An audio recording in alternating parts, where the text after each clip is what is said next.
Well, hey guys, it's One Love Ted, and it's time for Ted's afternoon story. I'm reading from the Pushcart War by Jean Merrill, and we're on chapter 25 today. The 3-against-1 gamble and the capture of the bulletproof Italian car.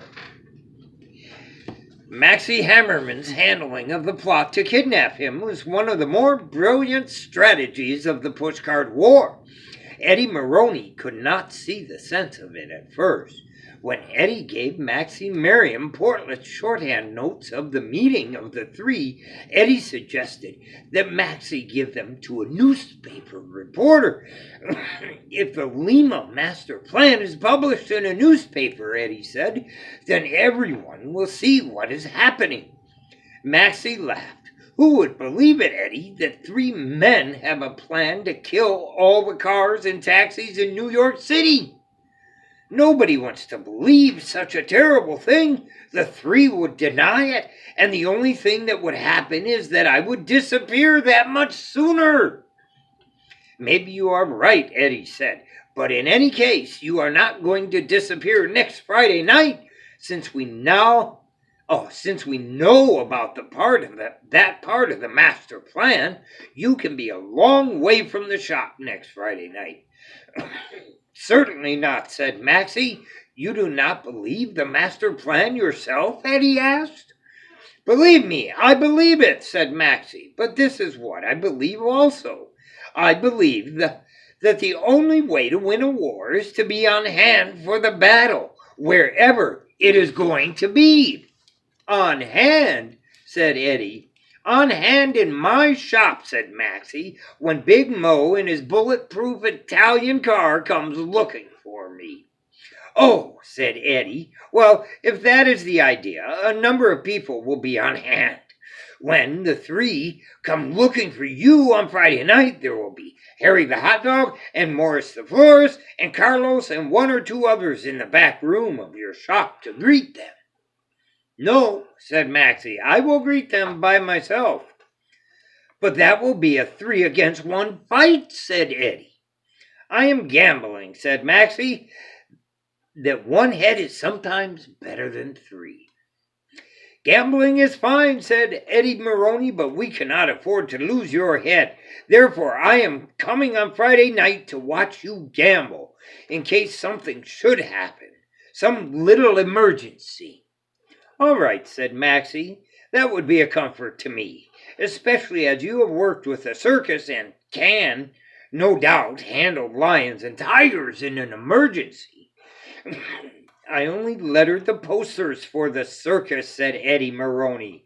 Never mind, said Maxie, that takes more brains. All the same, said Eddie Maroney, I would just as soon we had 1 or 2 men besides myself on Friday night.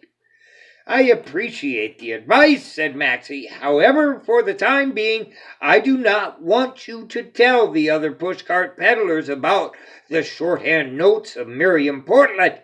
My only question is, can you play poker? Eddie said that he could. Good, said Maxie. Come to my shop at 7 o'clock on Friday night and bring a new deck of playing cards. That was all Maxie would tell Eddie Maroney about his plans. Maxie then called the police commissioner, as he had parted from the police commissioner on friendly terms.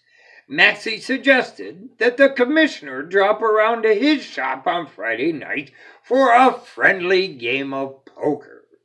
I only play for money, said the police commissioner. I like to gamble myself, said Maxie Hammerman.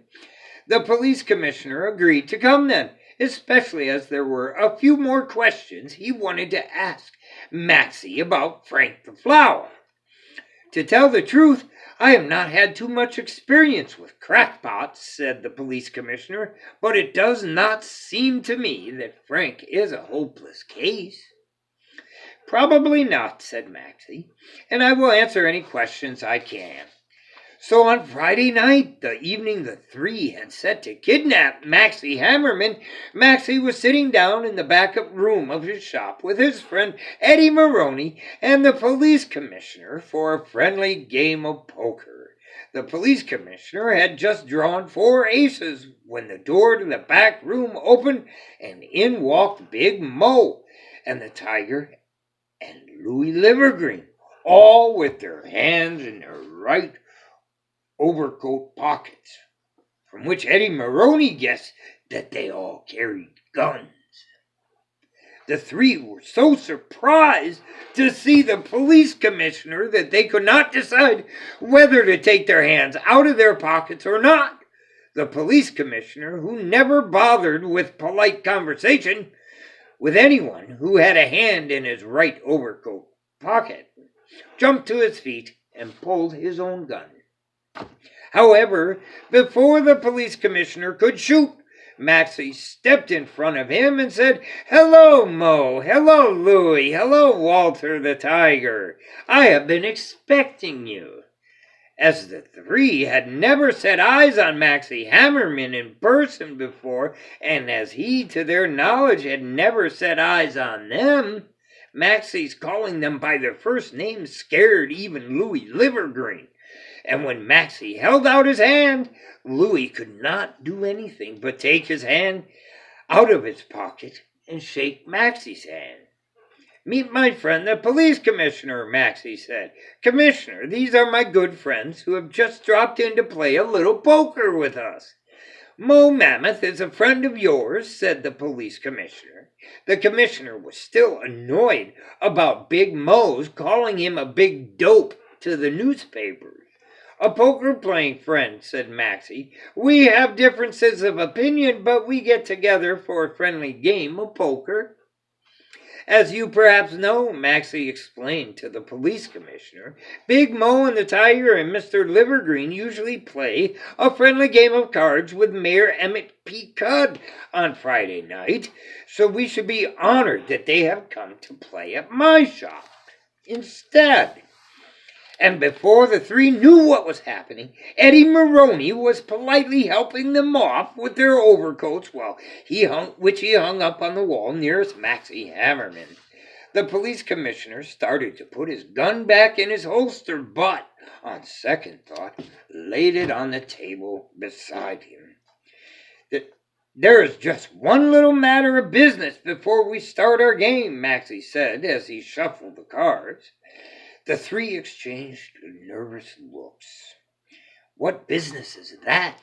Big Mo asked. "Did you bring the bulletproof Italian car?" asked Maxie Hammerman.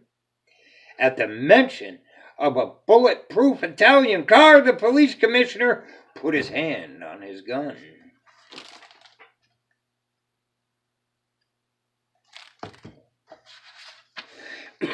"It is nothing to worry about," Maxie assured the police commissioner. "It is just that Big Mo has agreed to sell me his bulletproof Italian car, as he has no further need of it, whereas a man in my position cannot be too careful." "You have the car outside?" Maxie asked. "It's in front of the shop," Big Mo said warily. "Good," said Maxie Hammerman. "Maybe I should have my friend the police commissioner fire 1 or 2 shots into the side to test whether it is really bulletproof. However, I trust you." Maxie took a check from his pocket and laid it on the table. "I have here a check for $14.50, made out to Mr. Mo Mammoth for 1 bulletproof Italian car. Is that correct?" "Big Mo is selling you a bulletproof car for $14.50, said the police commissioner suspiciously. "It's second hand," said Maxie, "and we are friends." He passed the check across the table to Big Mo. Big Mo looked at Louis Livergreen to see what he should do, but Louis was watching the police commissioner tapping the handle of his gun and offered no advice. "Take it," whispered the Tiger. So Big Mo picked up the check. "If you will just give me a receipt," said Maxie Hammerman, saying paid in full for 1 bulletproof Italian car second hand, "we can get on with the card game." Eddie Maroney gave Big Mo a pen, and Big Mo wrote out the receipt.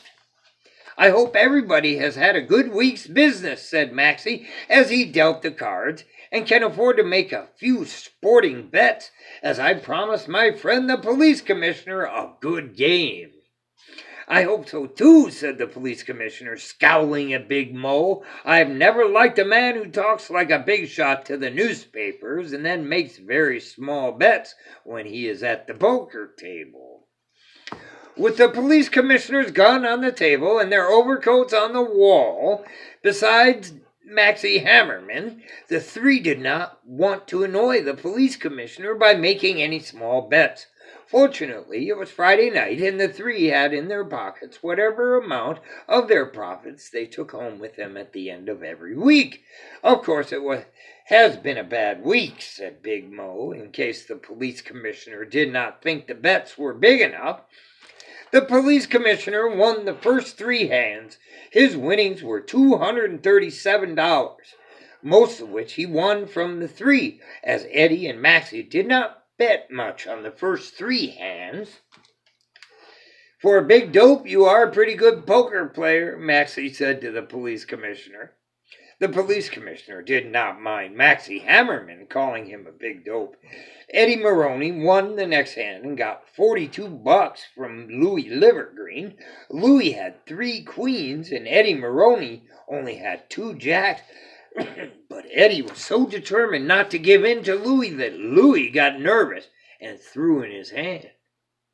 Then Maxie Hammerman started winning. He won every one of the next 10 hands, winning each time larger amounts as the three made bigger and bigger bets, hoping to stop Maxie.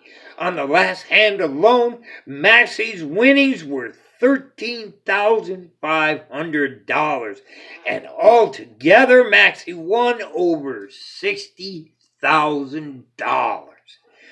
Big Mo lost the most money to Maxie. He even bet the $14.50 check Maxie had written him and lost that. The game had to stop then, as none of the three had any more money in their pockets. Now that is what I call a conspiracy, laughed the police commissioner, as he helped Maxie sort out the $60,000 into piles of $10, $50, and $100 bills. Big Mo was looking so foolish that the police commissioner did not begrudge Maxie a cent of his winnings. Excuse me. And he said to Big Mo, if you wish me to investigate this conspiracy, I will be glad to do so, as it would be worth my time to know how Maxie Hammerman won so much money on 10 hands of poker.